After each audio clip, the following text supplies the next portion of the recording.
Thank you.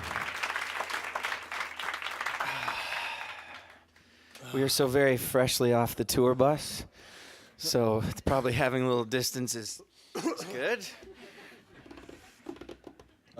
So I got asked to do this interview about 3 minutes ago, right before. It's perfect, Arthur. It's perfect. Just to let you guys know, the first question I wanted to ask you was about this song. I had heard a rumor about NASA was trying to keep you guys quiet about the source of this song. For you guys who don't know, maybe you could talk a little bit about that. We can't talk a whole lot about it. We're here to deny those rumors. Yeah. The song is about a friend of mine, a friend of ours actually. We all know him. He passed away last year, but he was born with severe disabilities, and the legend is that in the late 50s, as the space race was happening, that NASA was looking for an expendable human to send up into space to study his vital signs and to kind of get a leg up on what the Russians were doing with the canines. I think this is after the chimpanzees, but before Yuri Gagarin. So the song's about his story and about taking from his family and how top secret it was. And then the beauty of the song is that Larry, who is our friend, he would say yes like this and no like this. So he couldn't speak or walk. He was very tightly wound up like that, couldn't really move voluntarily. And but he loved adventure. He loved adrenaline. We would go to the craziest rides in the most extreme amusement parks, and we'd strap him in next to us and do the craziest things. So that's why in the song when they open the hatch, you know, he has this smile as big as the world, like it was his biggest dream coming true.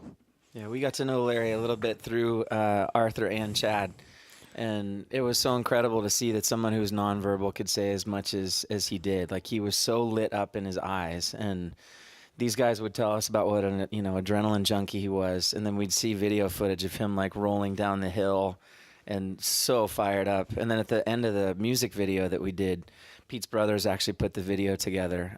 But the very end of it, Chad has Larry up on stage and is dancing around with him while we're finishing one of our songs. So the guy spoke louder than most of us do with our voices.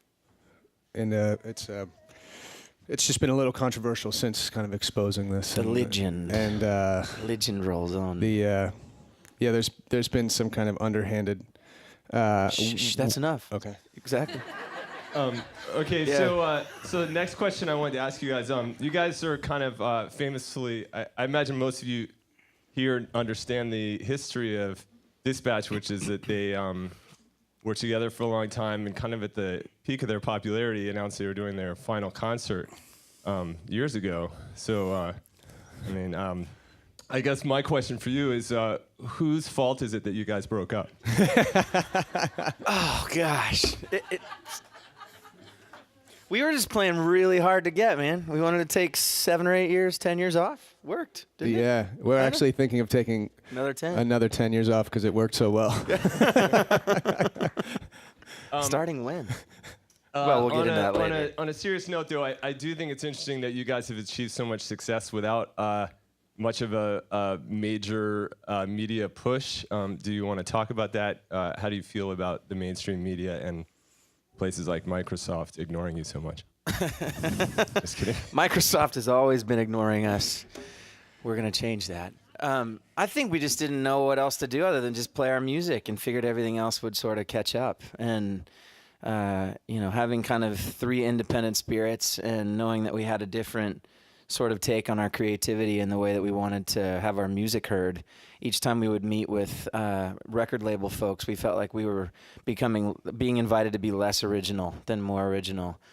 And I think that we also had such a good time sort of figuring it out on our own, what it was to line up tours, even if it was between prep schools and colleges, or what it was to order T-shirts. I mean, it was really fun to see the entire thing grow. But now it's amazing to think the power that our fans have and that we have just with our phones and recording things and putting things up on YouTube and playing songs for people all over the place. I mean, it's incredible to know that now there isn't as much of a need for anyone in the middle, that we hope more and more musicians and fans can just be connected directly.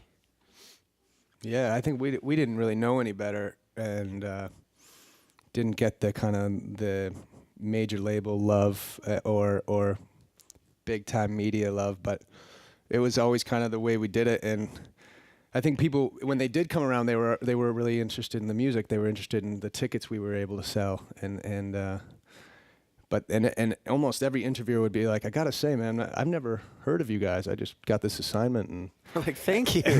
Thanks so much. I think it's because if you weren't our age or younger, you had no idea who Dispatch was, you know. And I think it's kind of a if you're like in the family, it's kind of extreme, and it's like we've been able to, through Napster and stuff, we've been able to do some amazing things as an independent band, but it's kind of been one of our, we've been proud to be as independent as we have, you know, and although we would have liked to been on the, you know, been in Rolling Stone or Spin or Yeah, we met with Pearl Jam's like A&R and record label folks one time, and we're like, like we just wanted to be them so badly. But the problem is that they wanted to change us, and we just felt like, how about taking one of our songs that we've recorded and putting it on the radio? But, you know, when we brought our music to them, they said, let's get you with a fancy producer and change it. yeah. So that didn't seem like we didn't want to do that.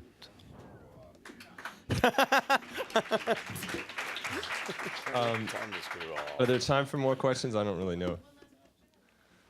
Okay, what's up with the Mohawks, guys? What? What Mohawks? Well, show them that you actually have one. Commit to it. All right, let me ask a better Gosh, question. Then. seriously. So Pete, We had a little Pete, too much free time yesterday. Pete and Chad, you guys both have children now. How has that changed your lives as rock and roll That's stars? a great question, and then I'll answer that too. How it's changed Brad's life. We don't go out anymore. There's no more drinking. Yeah, the bus is. Wah, wah, wah. It's great. It's great. Brad rolls over in his bunk. Are you kidding me, bro? Pete, you had one first. I'm sorry. I feel like I answered that. I think it's Classic. great. It's a total inspiration. I just find that I love playing guitar. Charlie is 20 months old, and he just sits and jams with me. So it's a total inspiration, I would say. Yeah, I think, and we've had the kids on the road with us too, and I think when you're on the road, there's some downtime too. So now it's like when there's a low moment, I know exactly what to do. I need to go take care of Frida, and so it's like it's also fun to have, like, you know, the family on the buses. We've had our dogs, kids, grandmas. So it's a different scene. Amazing. It's a different scene, especially for Brad. Brad's like, I'll fly this tour. What? So is there any truth? I heard that Pete's the father of your kid, and you're the father of. yeah. Well, when we first started playing, we kind of had this tacit understanding that, hey, I love you, bro. You know, let's just share everything. And it's been we've stuck with that, and it's confusing because when Frida, she looks a lot like Charlie, Pete's son, and so it's. I mean, we've had so many crazy nights where we don't know who's doing what. So it's hard to say. We've been approached actually to do My Three Dads. It's going to be an amazing run. I love that show.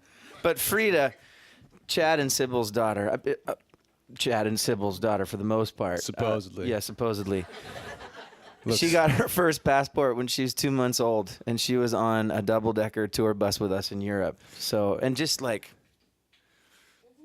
checking things out. So I think she's road ready. We had to take the passport picture at CVS, but they were like, "Can you just hold her up, you know, in front of the white piece of paper?" And I did, and they're like, "No, we can't see your hand. We can't have your hands in the picture." I'm like, all right. So like I was trying to like balance her, and then we just ended up putting a piece of poster board on the ground and putting her on the ground and just snapping a picture from above. She's like lying back. You know. Someday, Dad. Someday. Okay, well, thanks a lot, guys.